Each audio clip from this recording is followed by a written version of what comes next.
There is a party in Africa's basement, of crowds dancing around burning tires and singing songs in unison, about laws that cut corners with minimum wages and enterprises that serve profit only to the most vicious.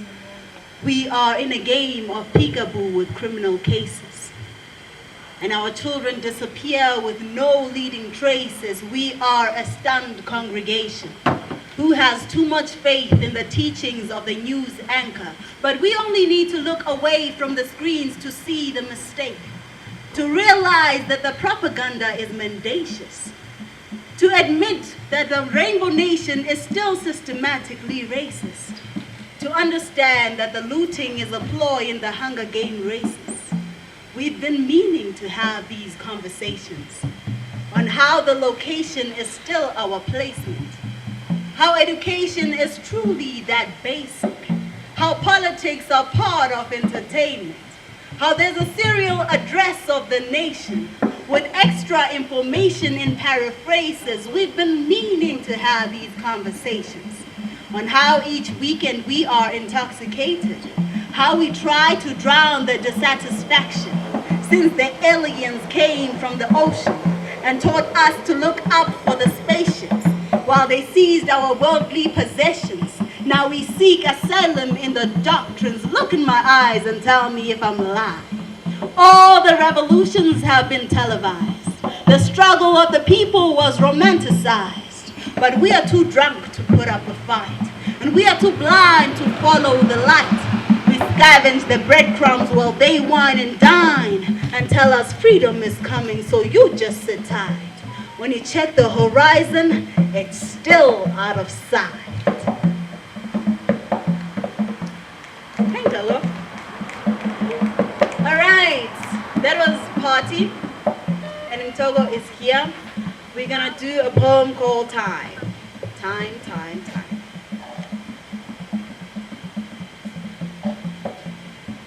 I have learned that the future is slowly creeping up on us through intervals of instances while we are distracted by the belief that it is further than the very next moment. We cast ourselves so far into tomorrow that we speed past today without living it. We treat the present moment like a portal into our daydreams, and we are always rushing somewhere, looking for a quick fix, rushing through every pulse of our heartbeats that we don't even catch the rhythm to which our hearts beat. We are constantly seeking for a way out, reaching towards a different realm in which we won't have to be who we are right now. We chant a procrastination mantra of someday and one day. We obsess over a time that is coming where we will somehow be better, be wiser, be stronger. We get so drunk on a fantasy that we miss our reality. Our elders often share with us that youth is such a delicate thing, that one is born into infancy, then in a blink of an eye it turns into adulthood.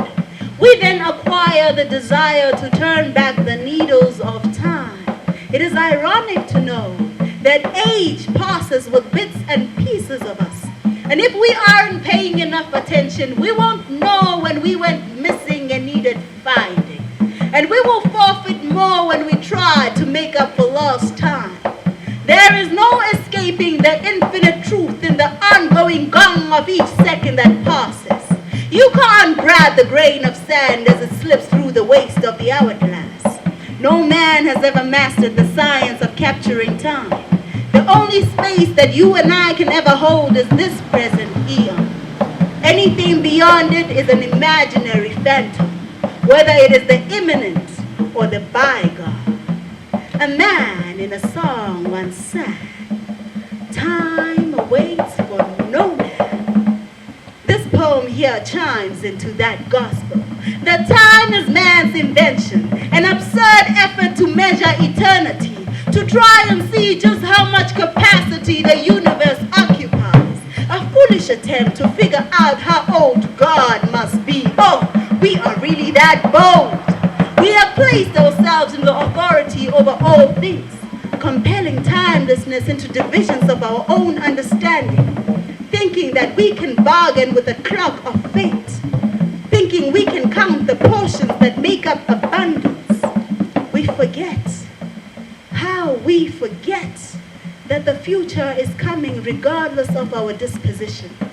For it has the habit of disguising itself as a far-off dream that is out of reach, while it delicately unfolds right under our noses, disregarded.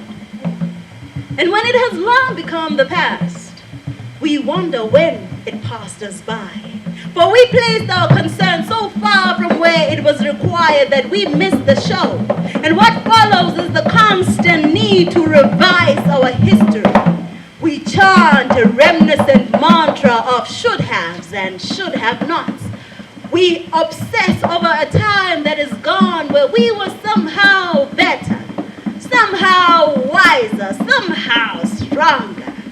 We get so drunk on a memory that we miss our reality. Okay.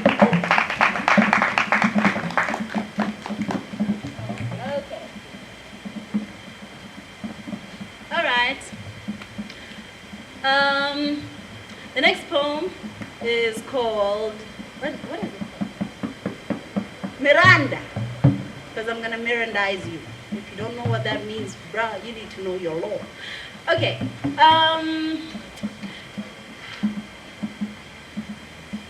Taking chances. You have the right to remain silent while things come tumbling down to shambles and the sight for sore eyes pokes out to your iris, leaving a hollow opening under your eyelids where any bandit can sneak in and snatch your soul. So, swallow your words. Digest your protests. In a land where the serpent's tongue flicks behind the truth, where venom pours out like water from your hydrants, and the air is diseased with exhaustion and fumes, every corner is a dumping site. Around every corner is a place of worship.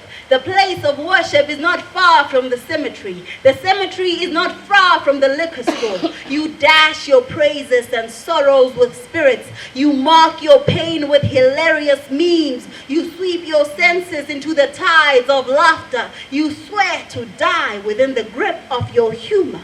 You are so funny. You forget to face your dilemmas. You cannot remain still long enough to learn your discernment. Your attention span spikes up and down with the trends, and you express blasphemy so fluently that you cannot recognize the language in which God speaks, that you do not realize that you are lost in a world of make-believe, where anything you say can and will be used against you. They will twist your words and change your definition. A cruel reminder that reality is relative. There are smokes and screens to direct the narrative, a flood of entertainment to distract the attention.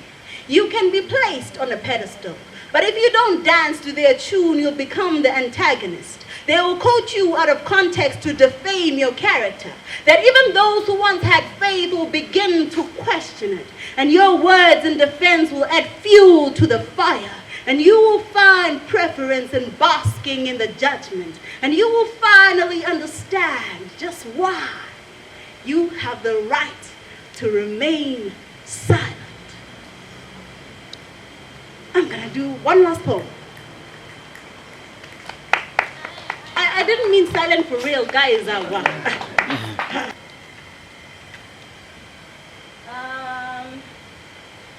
going to read this one. Okay, so I'm going to need your help with, I'm testing this out. I'm an artist and I'm sensitive about my show. If I say agwande, you repeat agwande to me twice. If I say agukanye, you repeat agukanye back to me twice. Any nguni word that I offer to you, please throw it back to me twice. All right? So let's test it out. Agwande.